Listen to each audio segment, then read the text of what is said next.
Chapter 2. Don't get addicted to adrenaline or nature. Are you tired of your day-to-day mostly safe existence? Does the thought of a Friday night at home make you feel uneasy?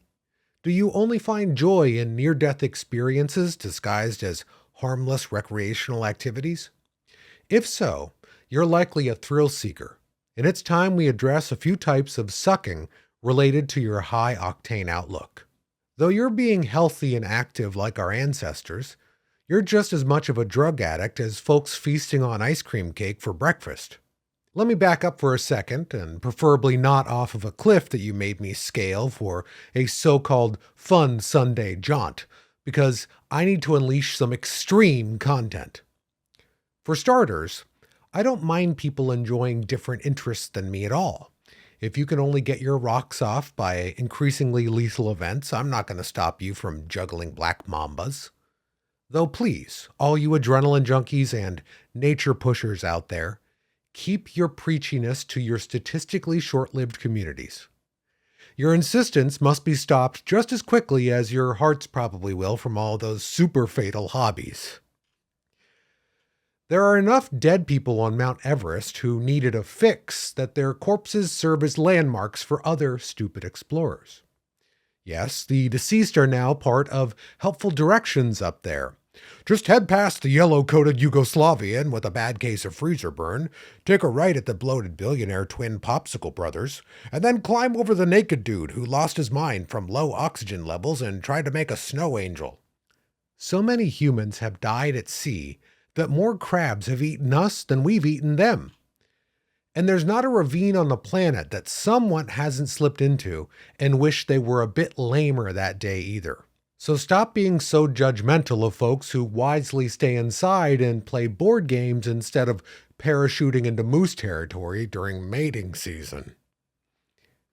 Your visual proof of survival doesn't impress us either, so spare us from those as well.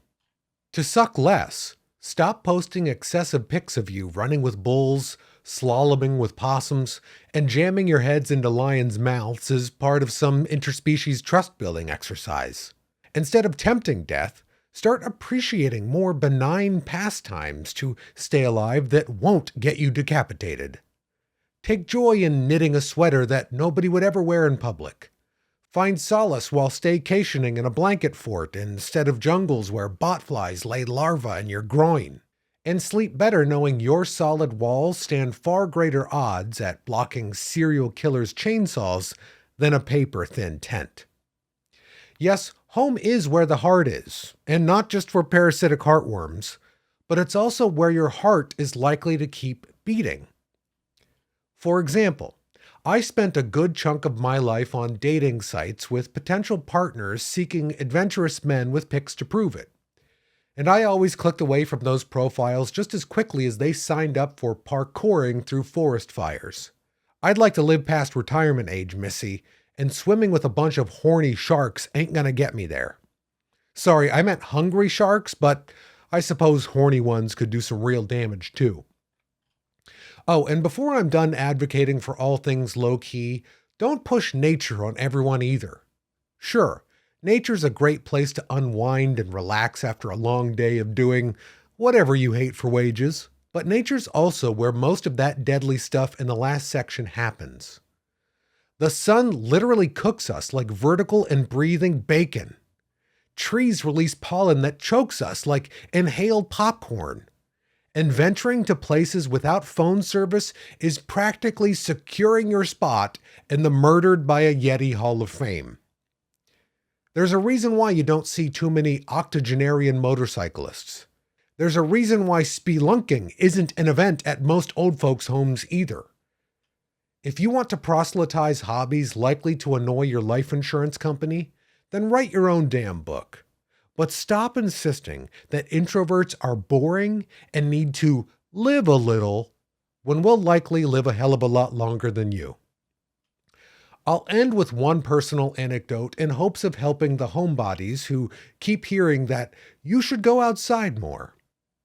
Occasionally, my loved ones will slip up and invite me somewhere other than my writing corner, asking me to leave my chance to change humanity just so I can selfishly get some fresh air. And I've developed one surefire trick to shut them down when presented with undeniably dangerous offers. My old friend Fred, for example, once tried to convince me to vacation in his cabin in the woods. Yes, Fred boldly said to me that you'd be happier if you disconnected from the world. My response?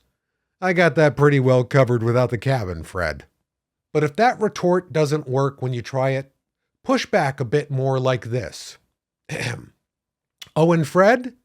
Cabins are things that bears, federal agents, and creepy puppets invade depending on how much honey, drugs, or creepy puppet porn you keep there.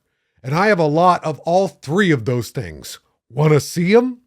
Not only did that last line get Fred off my back about enjoying nature, but it also stopped him from ever inviting me anywhere again now that I think about it.